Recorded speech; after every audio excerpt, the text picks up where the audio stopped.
ಪ್ರಿಯ ಸಖ ಕಲೆ ಸಂಗದಾನ ಪರ್ವತ ಕಲೆ ಕರೆ ಅಧ್ಯಾಪಕರೇ ವಿದ್ಯಾರ್ಥಿಗಳೇ ಈ ಮನ್ನಿತೆ ಸ್ವಾತಂತ್ರ್ಯ ಸಮರ ಪೋರಾಳಿಯುತ್ತೆ ಓರ್ಮ ಪರನ್ಯು ಕೊಂದೆ ಎಲ್ಲವರ್ಕ್ಯೂ ಮೆಂತೆ ಲಾಲ್ ಸಲಾಂ.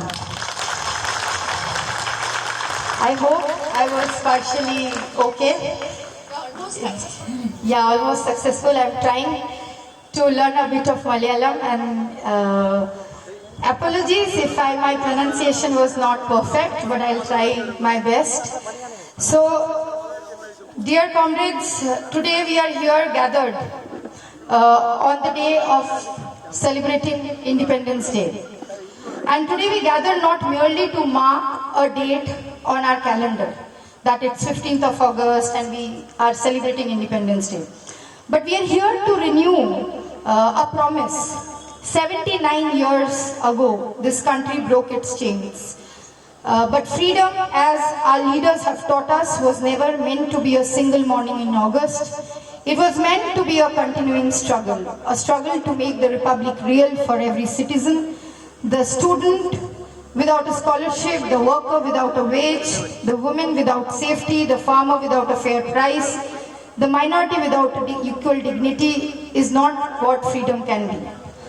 That's why we need to talk about the real freedom, remembering the struggles of lakhs of people who are still struggling inside our country.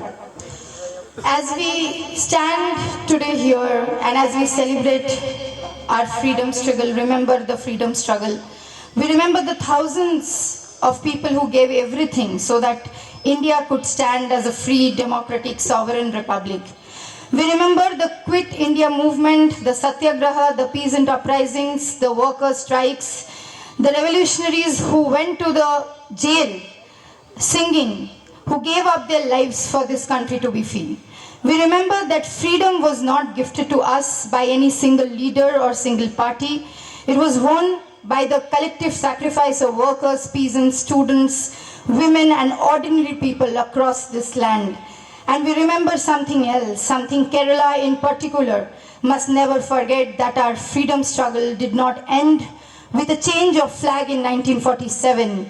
Here in this land, the struggle continued against feudal landlordism, against caste oppression, against illiteracy, against the exploitation of the working poor.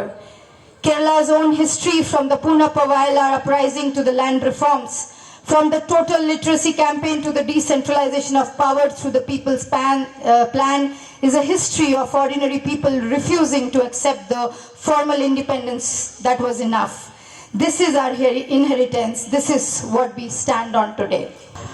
When we stand today celebrating Independence Day, when we stand today remembering our martyrs, when we stand today remembering the struggle that lakhs of people gave to make sure that India is free, we also remember that independence, the word Azadi, was not only the meaning of having independence against the British imperialists, the colonial power, but the real meaning of Azadi, as Shahid-e-Azam Bhagat Singh has told us, written to the young people, was that real Azadi, the meaning of real independence would be in a free country, is the awakening of the workers, the awakening of the farmers, the awakening of the student youth, the awakening of the people who are standing in the marginalized.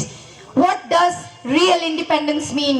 Real independence means that people are free from fear. Real independence means that people are having the right to stand inside this land with every right, democratic right. Real independence means that each and every citizens inside this country are free from fear. Real independence means that each and every citizen inside this country are having equal rights. Real independence means that each and every citizen inside this country has equal access to education and employment. Real independence means that every human is treated equally and they are not having any chains, either that is any feudal chains or any chains of caste oppression that they are facing, or any change of inequality based on the basis of language or gender.